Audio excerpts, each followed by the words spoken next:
Republican gubernatorial candidate, close friend of Charlie Kirk. Well, let's bring in Steve Hilton. Steve, it's good to see you, sir. It's a national disgrace, a day of mourning. What's your reaction to the loss of your friend? We've been friends for nearly 10 years. It's incredibly close to Charlie. It's an unbelievable thing that's happened. He's such a, I say present tense, Liz, because I feel he always will be with me, certainly. Just recently, I've been on the road in my campaign, and I've been talking about the support we have, and I've been saying, I've got Charlie Kirk with me. I've got Charlie Kirk behind me. And I know that I always will have, because he's such an unbelievable force. He's a beautiful man in every way, a wonderful father, husband. Many people have said that, I've seen that.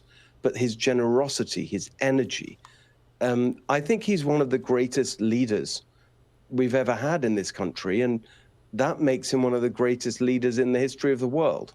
I don't think we've ever seen anyone with his ability to just turn around so many people in the way they think about the world, not through anything other than being incredibly smart, incredibly persuasive, charming, absolutely astonishing. Look, I remember for many years, he was a regular guest on my show. Every single time, I think my first reaction was, oh, wow, Charlie's so amazing, so impressive, so smart. It's an incredible thing that's happened. I'm still coming to terms with it, like we all are.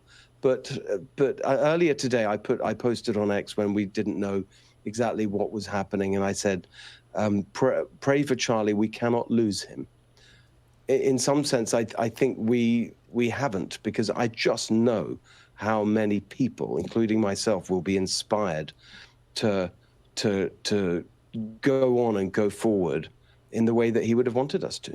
You know, Ben Shapiro, also a conservative spokesman and activist, he said Charlie Kirk was, quote, a principled man. He stood up for beliefs. He created the most powerful political organization, Turning Point USA, to speak to students' minds in college campuses, that he believed in biblical principles of right and wrong, that he stood by his political values. He believed in America. He believed in God. He was a Christian. He believed that America is where good people can speak the truth and debate passionately without fear of a bullet. Exactly, beautifully put, and every word of that is true. And I think the scale of the reaction really captures the scale of his impact and his achievement.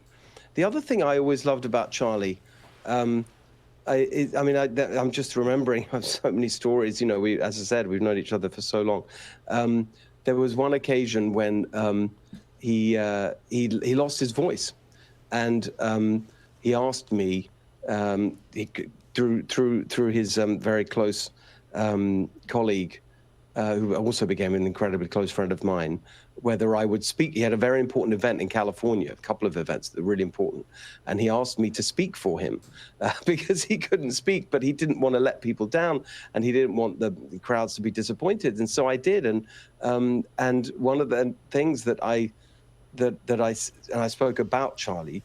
And one of the things I also loved, in addition to everything that's been said about his political influence and so on, I really admired as a business person. I've started companies myself. What he built at Turning Point is just a massive business achievement in one sense, an entrepreneurial achievement, because it wasn't just him. He built this extraordinary organization.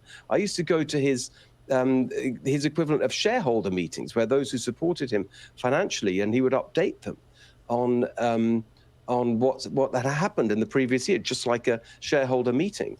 And he would speak for 2.5 hours with just slide after slide, the facts, the details of everything that Turning Point had achieved that year and their impact and all the different parts of Turning Point. It wasn't just universities, in high schools and faith, and there's a new women's aspect to Turning Point that's doing incredibly well, and the media, just on and on. Incredible. The other part that again, we just shouldn't forget is the political role in terms of political organization.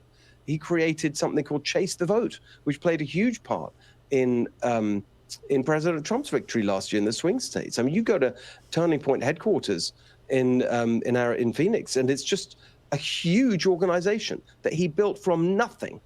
From nothing. He's absolutely one of the greatest leaders we've ever had. Wonderful words to honor Charlie Kirk, assassinated at the age of 31, 2 children now without a father, a wife without a father. So we'll be staying on the story. Thank you so much, Steve Hilton.